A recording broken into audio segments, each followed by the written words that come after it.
bonjour à tous et merci une nouvelle fois de nous retrouver pour un nouvel épisode de Vache en Piste Magazine. Aujourd'hui, je suis à Boëge, en Haute-Savoie, et je peux vous dire qu'il fait pas très chaud, mais ça va pas nous empêcher de partager un très bon moment avec Magali et Morgane qui vont nous raconter leur passion commune pour le monde agricole. Allez, je vous embarque.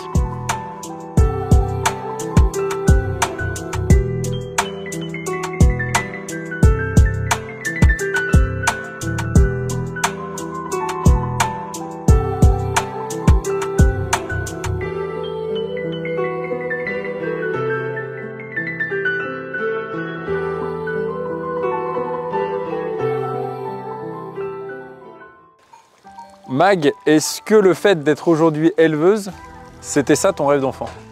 Alors non, pas en étant enfant, j'avais d'autres projets et ça m'est venu vraiment assez tardivement, 13-14 ans je pense, pas avant. Alors qu'est-ce qui fait que tu te lèves le matin du coup? Bon, tu me diras, et t'as pas le moins à faire hein?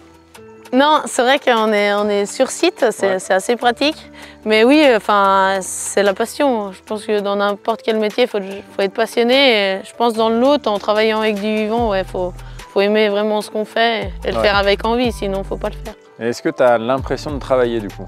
Non. Jamais? Non, enfin, c'est tout le temps un plaisir.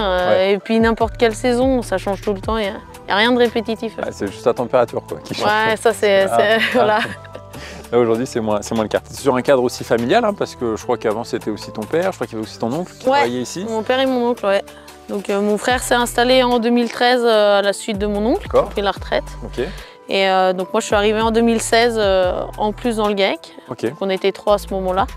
Et mon père a pris sa retraite en 2022. Alors aujourd'hui au GAEC, donc du coup vous êtes tous les deux associés, toi et ton frère? Ouais. Vous avez également un employé je crois avec qui? Ouais, on a un salarié, Kylian, ouais. Ok.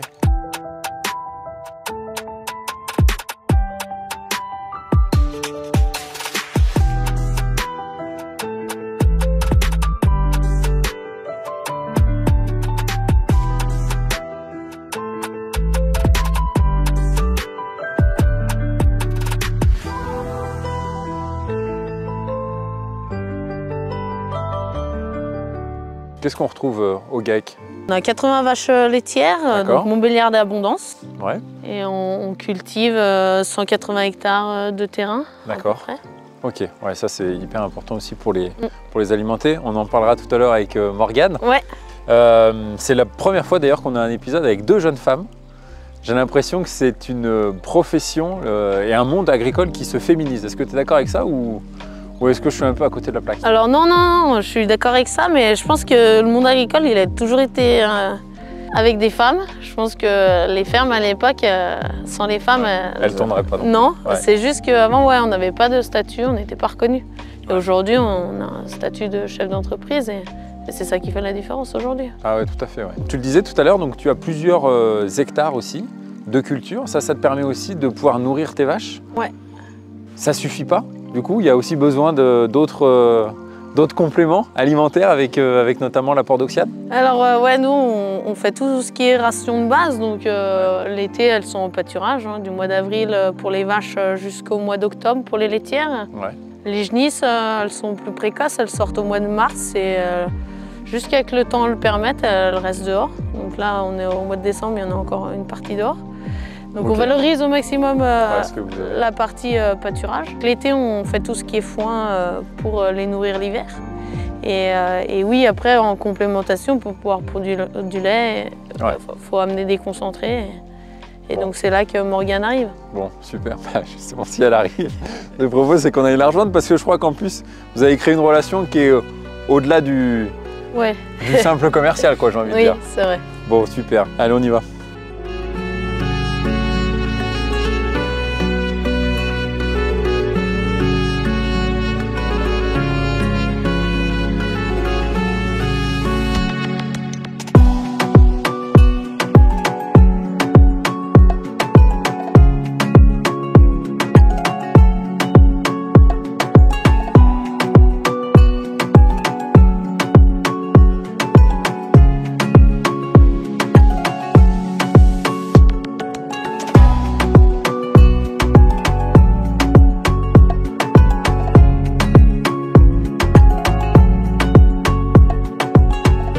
Morgane, merci de nous rejoindre pour continuer donc cet épisode de Vache en Piste Magazine. Merci à vous. Moi, je suis très content de retrouver aussi deux jeunes femmes.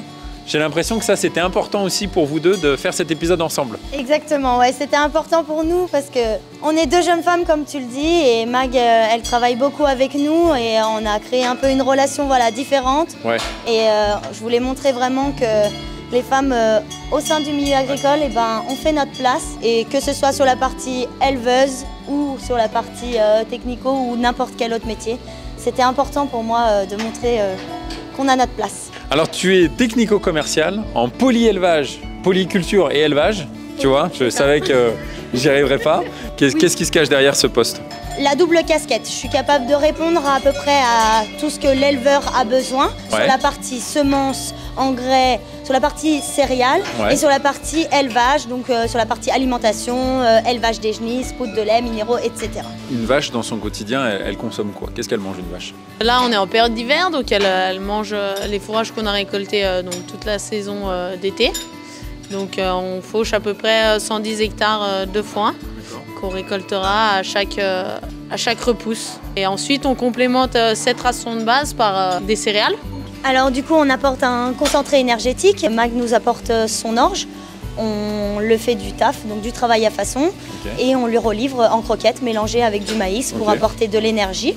Et on travaille aussi sur le soja, soja expeller. Donc il est fait chez nous, chez Oxiane. Donc les clients et les adhérents nous apportent des graines. On les triture, on en enlève une partie l'huile, et la deuxième partie qui sort, c'est le tourteau, donc le soja expeller, qui permet d'apporter la partie protéine de la ration.